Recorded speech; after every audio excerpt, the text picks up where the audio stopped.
উনি বলেছিলেন একটা সময় করেঙ্গে ইয়া মরেঙ্গে, আমাদের মতন রাস্তায় নামলে গেছিলাম। দাদা এখান থেকে বোধহয় রাস্তা দিয়ে যাচ্ছিলেন, তিনি এই প্রতিবাদী মঞ্চে সামিল হওয়ার জন্য রাখি পড়াচ্ছেন। চল ঠিক আছে প্রবীণ রাখি এখন বিপক্ষে একটু পরে বলতে চাই।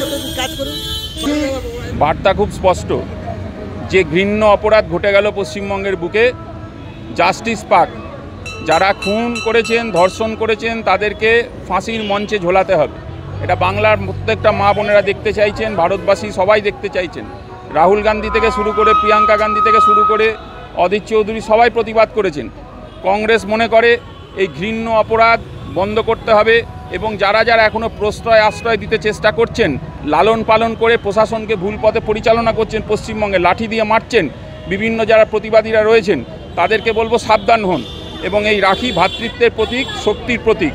এইটা পরিয়ে জানবেন। এই পবিত্র রাখির দিনে আমরা শপথ নিচ্ছি যত সমাজে দুর্বৃত্ত আছে তাদেরকে গণতান্ত্রিক প্রক্রিয়ায় আমরা সরাবো। একটা বিষয় সেটা হচ্ছে যে আমরা দেখেছি গত 3 দিন ধরে টানা প্রিন্সিপালকে জিজ্ঞাসাবাদ করা হচ্ছে, কখনো 12 ঘন্টা, কখনো 14 ঘন্টা, কখনো 13 ঘন্টা, এইভাবে সিবিআই জিজ্ঞাসাবাদ করছে, তারপর রাত্রিবেলা তাকে ছেড়ে দেওয়া হচ্ছে। দেখুন, মজার ব্যাপার জানেন তো, সিবিআই সারদা নারদার কাণ্ড জানেন, চাকরি চুরির কাণ্ড জানেন, সবকটা কাণ্ড জানা আছে। এই কাণ্ডের ভেতরে সমস্ত পিণ্ডি লুকিয়ে আছে এবং এই পিণ্ডির হত্যাকর্তা হচ্ছে সিবিআই। আবার কে? মোদি আর রাজ্যের সরকারের একটাই লোক, দিদি। ভালো করে বুঝে নিন। যখন এই কুল কিনারা হচ্ছে না, সেই জন্য আমাদের প্রশ্ন জাগছে যে সিবিআই আপনি তদন্ত করুন, আমরা সমালোচনা করছি না, কিন্তু প্রেসিডেন্স যা সেই অনুযায়ী আপনাদের কাছে তুলে ধরতে রয়েছে যে এই যে ঘটনাগুলো ঘটছে তার যাতে সঠিক তদন্ত এবং বিচার দ্রুত করতে হয়, ফেলে রাখলে চলবে না। নির্যাতিতার মা, খুন হওয়া যে ব্যক্তি, ডাক্তার, আমাদের প্রিয় বোন, তার মা কি বলছেন শুনুন।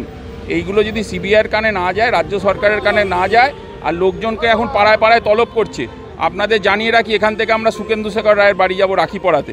সবাইকে তলব করুক, কতগুলো মানুষ আছে, প্রত্যেকটা পশ্চিমবঙ্গবাসীকে তলব করে ফেলুক, তাও আমরা বলবো উই ওয়ান্ট জাস্টিস। একটা বিষয় সেটা হচ্ছে যে গতকাল আমরা দেখেছিলাম যে মোহনবাগান এবং ইস্টবেঙ্গল যে ডার্বি, সেই ডার্বি পুলিশের নিরাপত্তার জন্য পুলিশ দিতে পারবে না বলেছে, সেক্ষেত্রে বন্ধ করে দেওয়া হলো। কিন্তু তারপরেও সেক্ষেত্রে দাঁড়িয়ে যে মোহন ইস্টবেঙ্গল এত পুলিশ দিয়ে তাদেরকে মিছিল আটকানোর চেষ্টা করেছে, কী বলবেন?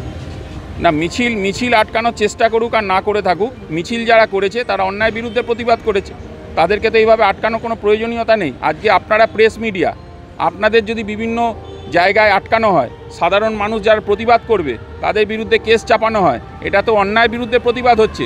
উনি কেন ব্যক্তিগত স্তরে নিয়ে নিচ্ছেন সব জিনিস? আমরা তো বারবার করে বলছি অন্যায় বিরুদ্ধে প্রতিবাদ করার অধিকার প্রত্যেকটা মানুষের রয়েছে। বন্দে মাতরম। আজকে ঘৃণ্য অপরাধের সঙ্গে জড়িত তাদের ফাঁসির মঞ্চে ঝোলাতে হবে।